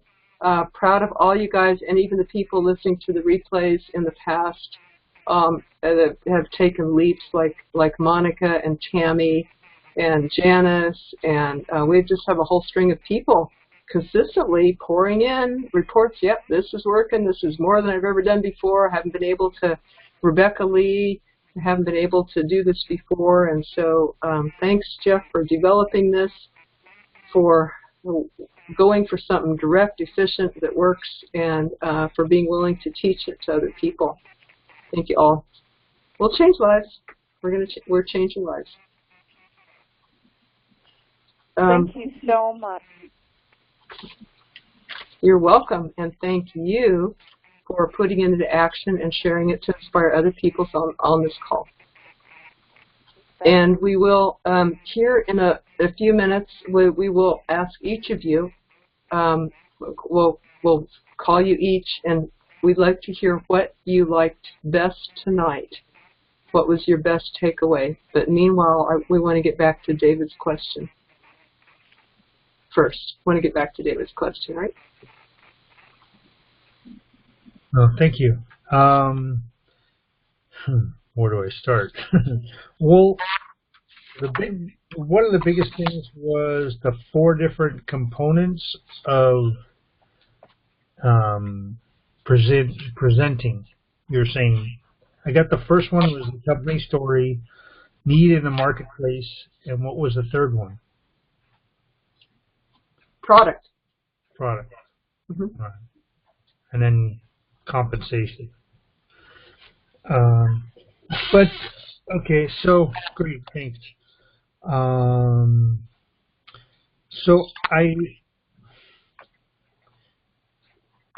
it's like when someone says, "What's this about?" After somebody I've talked to before about this, before I knew what I was talking, before I knew how to talk to them. I told just kind of a verbal vomit. Try to keep it simple. Just keep it basic. She does other stuff too, so she's in more the product part of network marketing versus the business. But how would, even if just other people, how would I respond and say, what is this about? I'm so glad you asked. I'd actually love to share with you what I'm doing. In case you run across the right person, you could refer them to me. Is this a good time? How long will it take? About 5 or 10 minutes? Oh, sure. I hear what you're into. Okay. Especially if it's a friend, a friend or family member, then they would be glad to listen to that time. If it's a brand new person, a little less, maybe a little. Try to keep it more closer to 5, I would think. All right. What do you say? What do you say, Jeff? Yeah, I mean, it just time allotted just depends on who they are, and my thing is just be congruent. If you say, if you're a long-winded talker and you tell somebody 5 minutes and you go on for 50, you lost them. So it's better to be honest about, it's 10, 15 minutes. Yeah. Mm-hmm. And then, if they start conversating, just keep it going, or do you want to keep it brief and get off as soon as possible? My thing is just I try to get through the information, but if they're like, oh, that's really interesting, I've heard another person about that product, and then they start asking questions about it, that's how you learn how to play the game. Some people are going to be more inquisitive about, I've heard of the product. Well, is it this? Does it have that in it? That's where the tools come in. I can get you a video on that. I think there's a PDF that covers, the product, like what's in it, what our products have, where our products are from, all those type of questions. Because that's pretty common that I've gotten that before. Like, well, does it do this? Well, can I take this? Well, can I have this? You know what? There's a PDF or there's a video I can get that covers that. What I'm looking for is obviously people who would use it. So my thing is I'm always trying to get back onto the track of presenting without cutting them off, without, saying, I don't come out and say, I don't know. I just say, well, I can get you information that covers that. I didn't really want to go into that much detail here. Does that make sense? Yeah. So you're always getting them what they're asking for, but saying, I can send you something on that. Well, how much money is it? I said, well, I can get you a video that covers the compensation exactly, how it breaks down. Well, how do I make $1,000? Well, there's a video that covers that. I didn't want to spend that much time. I'm not here to, convince you to do anything. I just want to let you know that there's these different ways to make money. If you know of anybody who's interested in, creating another income, that's who I'm looking to talk to. Now, if they keep asking, I said, well, are you super interested in this? Because I have somebody I'd love to introduce you to. So that's where I move from, I can just get you information because they're kind of inquisitive, to it seems to me like you have more interest than what I was expecting. I'd love to introduce you to some of the people I work with, but I just wanted to make sure that's of your interest. I'm not trying to force you to talk to anybody. Make sense? Yeah. So that's where like the third party call comes in. And you can also say, I can get you a video. It explains that to you exactly as soon as I'm finished with this presentation. So that gets you back on track, gets you back to talking again. And then they okay, well, that will be taken care of. And then they're ready to listen. But make sure that you don't pause too long or talk too slow, because then they're going to come in and start talking. So if you can, like Jeff, nobody's probably going to interrupt him because he's like a fast train. So not that you have to become like a deep personality, but be sure not to pause or think. In other words, have it down so that you can talk fast enough that there will not be, it keeps you in charge and in control, rather than pause and let them come into the question. At the end, of course, you can ask them. And just a note about make sure that everything in your presentation is company compliant, that you're not giving your opinion or even your story so much as that if you can write your 10-minute presentation so that you can then hand it over to each of your recruits when they sign up, because it's already done from now. I don't have to gather it. It's from your company information. You make sure that it's right to say and all that. Then it's duplicated when you just hand it over to them. Does that make sense? Yeah. Do you have any more? Those are really, really good questions, and I appreciate you bringing them up, because I think everybody has similar questions to some degree or other. You're helping everybody here with your questions. Yeah. Do you have any others? I